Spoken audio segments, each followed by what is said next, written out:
મિત્રો આજે આપણે શું જોવાના છે તો કે ધોરણ 7 જેનું ચેપ્ટર 4 સાદા સમીકરણ ગણિતનું અને એમાં સ્વાધ્યાય 4.2 નો દાખલા નંબર 4 4.2 નો દાખલા નંબર 4 જોવાના છે આજે. તો ચાલો જોઈએ. અને એ પહેલા તમે જો આના આગળના ચેપ્ટરની વિડિયોમાં જોઈ હોય તો જઈને અમારી ચેનલ પરથી જોઈ શકો છો.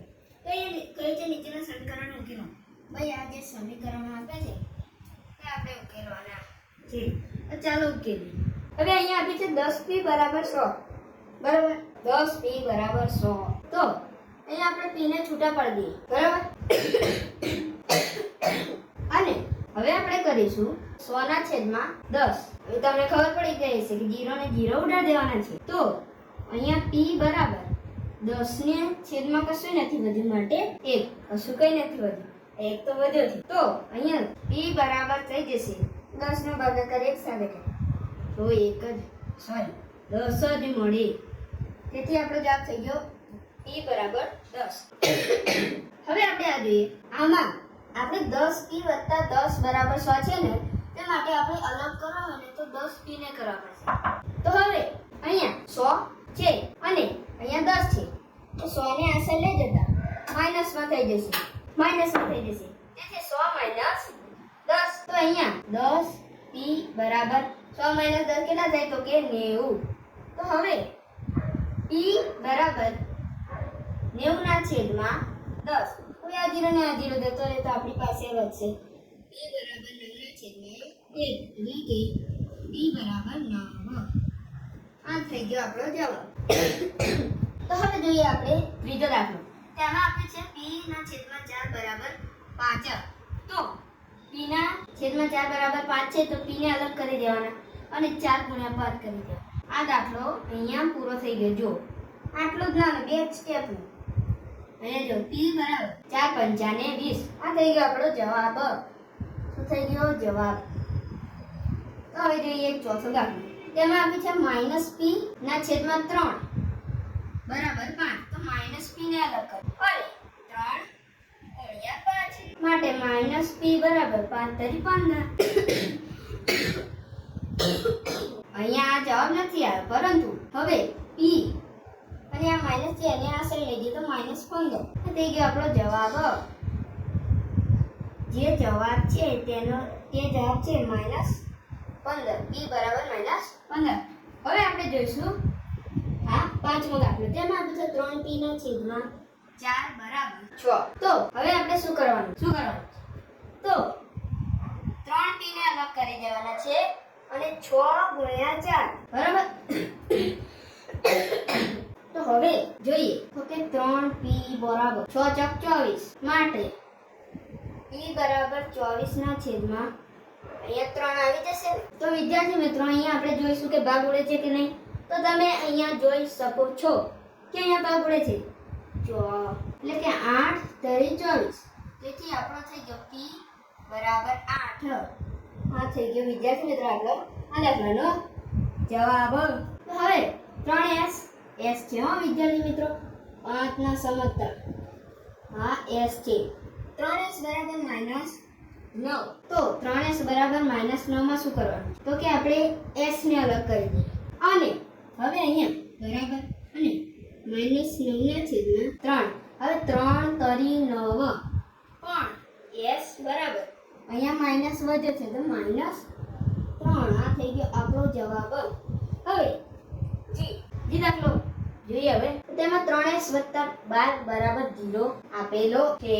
તો અહીંયા આ દાખલો છે તેવો જ આ દાખલો છે પણ અહીંયા રકમ ચેન્જ છે. અહીંયા આપણે શું કર્યું તો 10p ને અલગ કર્યા. તો આપણે પહેલા 3s ને અલગ કરીએ બરાબર. હવે અહીંયા બરાબર કરી દઈએ. પછી 100 ને આપણે ડાબી બાજુ લઈ ગયા માટે માઈનસમાં થઈ ગયા. તો આ 0 છે એને 0 - 12 બરાબર. હવે અહીંયા આપણે શું કર્યું 3s બરાબર આનો જે જવાબ આવે છે તે લખી દીધો. 3s બરાબર 0 ની પાછળ 12 સંખ્યા જાઓ તમે તો તમને -12 જ મળવાની છે. તો હવે અહીંયા આપણે શું કર્યું ઓકે p ને અલગ કરી દીધા. તો હવે s ને અલગ કરી દે બરાબર. અહીંયા -12 ના છેદમાં 3 બરાબર માઇનસ છેદ બરાબર -12 ના છેદમાં 3. તો હવે અહીંયા તમે જો કે ભાગ ઉડે છે, હા ઉડે છે, જો 4 તેરી 12. તો અહીંયા s બરાબર -4. આ થઈ ગયો વિદ્યાર્થી મિત્રો અહીંયા આવ્યો તો તેવો આપણો જવાબ. હવે આ દાખલામાં શું કરવાનું તો કે અહીંયા s છે તો s બરાબર 0 ના છેદમાં 3. હવે s બરાબર 0 ને 3 સાથે ભાગાકાર કરીએ તો 0 જ મળે છે. શું બોલે ખબર પડી? 0 નો 3 સાથે ભાગાકાર કરતા 0 જ મળે છે. માટે આપણો જવાબ થઈ જશે s બરાબર 0. તો વિદ્યાર્થી મિત્રો અને ડાયરેક્ટ વિડિયો પાછળ કરીને ના લખશો.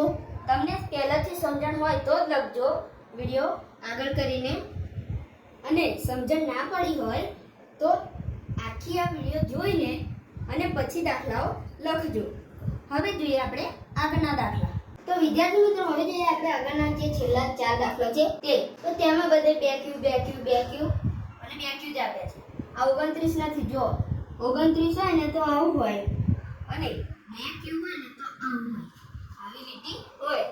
તો હવે જોઈએ આપણે દાખલો I. તો તેમાં કયું છે 2q બરાબર 6. તો q ને અલગ પાડી દેવાના છે, q ને અલગ પાડી દેવાના છે. બરાબર 6 ના છેદમાં 2. 2 તરી 6. આપણા ભાગ ઉડી ગયા. 2 બરાબર 3. આ થઈ ગયો આપણો જવાબ. અને 2q - 6 બરાબર 0. તો હવે અહીંયા બરાબર અહીંયા 0 ને આ સાઈડ જમણી સાઈડ છે તો ડાબી સાઈડ લાવીએ તો અહીંયા 0 + 6 થઈ જશે ને. થઈ ગયા. તો હવે 2q + 0 + 6 થઈ જશે આપણા 6 માટે. હવે q બરાબર 6 ના છેદમાં આ જે 2 છે તે અહીંયા મૂકી દેવાના. હવે 2 તરી 6 બરાબર. તો આ થઈ ગયો આપણો જવાબ. q બરાબર 3. હવે જોઈએ આગળનો દાખલો. તેમાં છે 2q + 6 બરાબર 0. આના જેવો જ છે પણ અહીંયા માઈનસ હતું, અહીંયા પ્લસ હતું. તો 2q બરાબર 0. અહીંયા આપણે પ્લસ કર્યું તો અહીંયા -6. તો 0 થી 6 સંખ્યા પાછળ જાઓ તો તમને -6 મળે. તેથી 2q બરાબર -6. હવે q ને અલગ કરી દઈએ. q બરાબર 6 ના છેદમાં 2. હવે આ આપણો ભાગ થઈ ગયો 3. પરંતુ જુઓ અહીંયા -6 છે, તેથી q બરાબર -3. આ થઈ ગયો આપણો જવાબ. હવે જોઈએ છેલ્લો દાખલો. અને આ 4.2 અહીંયા આપણું પૂરું થઈ જવાનું છે વિદ્યાર્થી મિત્રો. 4.2 માં 4 જ દાખલા છે. તો હવે જોઈએ લાસ્ટ દાખલો. તેમાં છે 2q + 6 બરાબર 12. તો 2q થઈ ગયું 2q.